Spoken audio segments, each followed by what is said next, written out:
640 WGST.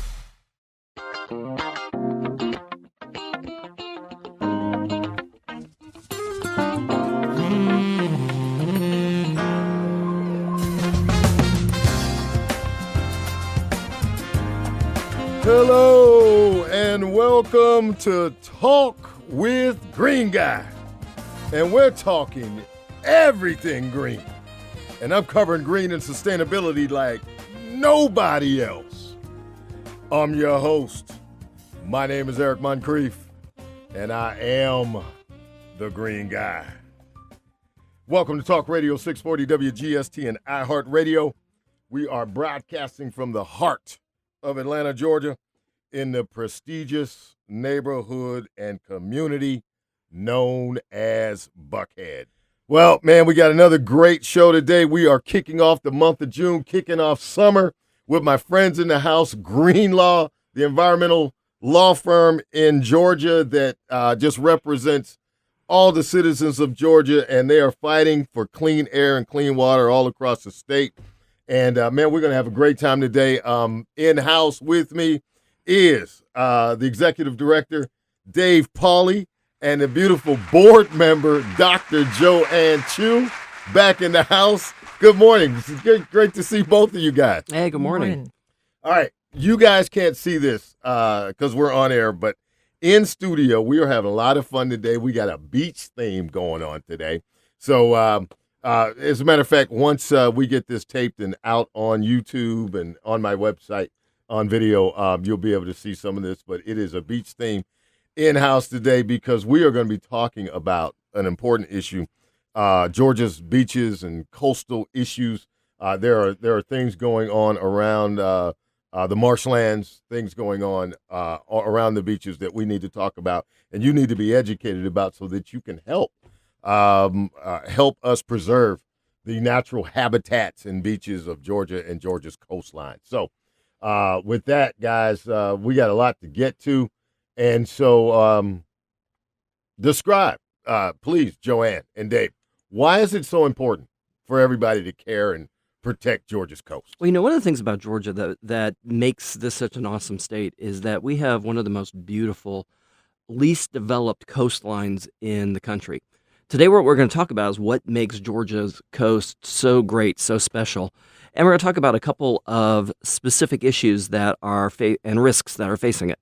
I just flew in on a red eye. I was up in the Olympic Peninsula up in Washington State. Right. And the coastal line is really, really beautiful if anybody's ever been out there. But the thing that makes it special out there is those coastlines were formed by volcanic activity 40 to 50 million years ago. In contrast, our barrier islands at oldest are maybe 40,000 years old, and a bunch of our barrier islands are only 4,000 to 5,000 year old.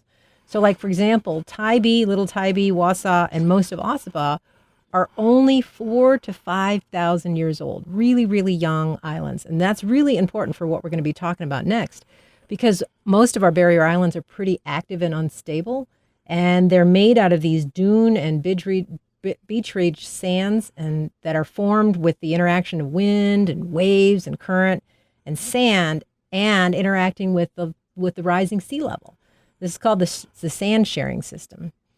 And it's the availability of sand that determines whether or not the shoreline is going to be longer or shorter, erode or build. Gotcha. Yeah, the sand sharing system is hard to say this early in the morning.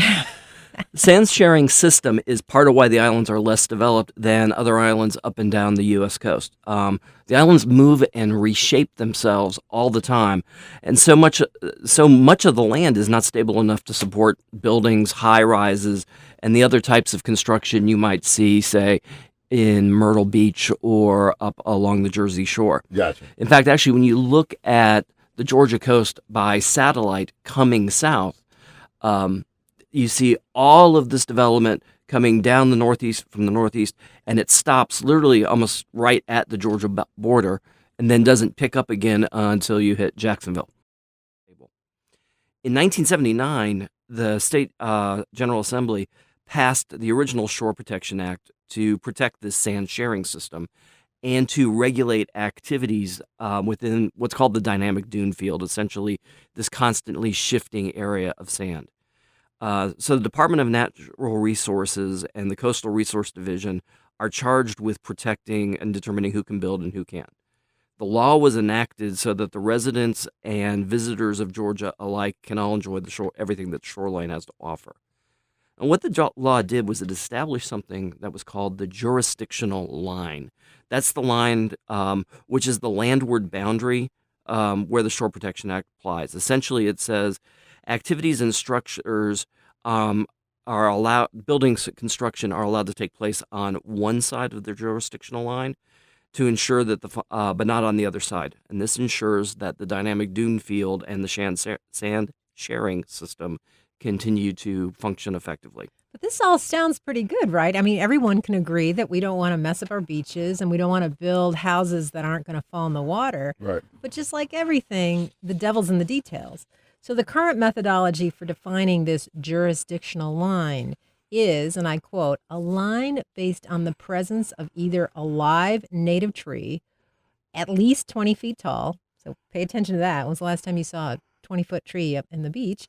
Or a structure existing on or before July 1, 1979. I mean, how random is that? Right. So what happens is that this definition creates this weird zigzag line that leaves out areas that should be protected and pulls in areas that shouldn't be there. Well, that sounds like a really complicated way to measure a line. It is, and it's an ever-changing one. So 5 years ago, there wasn't a 20-foot tall tree here, but now there is.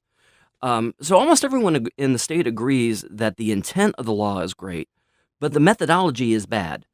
This year, during the General Assembly, State Representative Jesse Petraea, who's a Republican out of Savannah, co-sponsored House Bill 271, which proposed changes to the 1979 Shore Protection Act.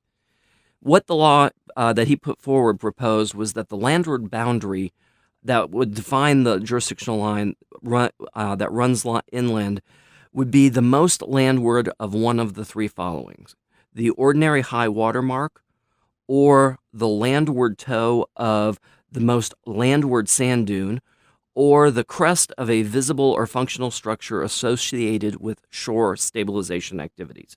That seems a little bit better, and that's a little bit cleaner methodology. But then the bill proposed the line only be 25 feet from the ordinary high water mark, or the landward toe of the dune, or the shore stabilization structure. If you think about it, 25 feet is pretty narrow. So, Eric, if just for reference, if you imagine that you paced out 9.5 walking steps, and right, you walk out 9.5, that's 25 feet. That's pretty darn narrow. Wow. And because the shoreline shifts as part of the sand sharing system, the shoreline can move as much as 30 feet inland in 3 years. That means the beachfront house that you build today. There's a citizen action group called the Initiative to Protect Jekyll Island State Park. Sometimes it's called IPGAJI. Or IPG. Sorry. Yeah.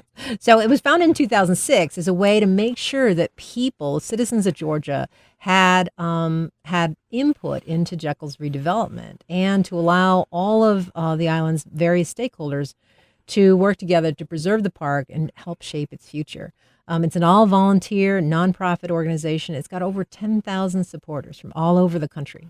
IPG has a wide range of activities. They do educational activities, they conduct research, and they engage in advocacy in support of their primary mission, which is to preserve Jekyll Island's unspoiled qualities and unique characteristics.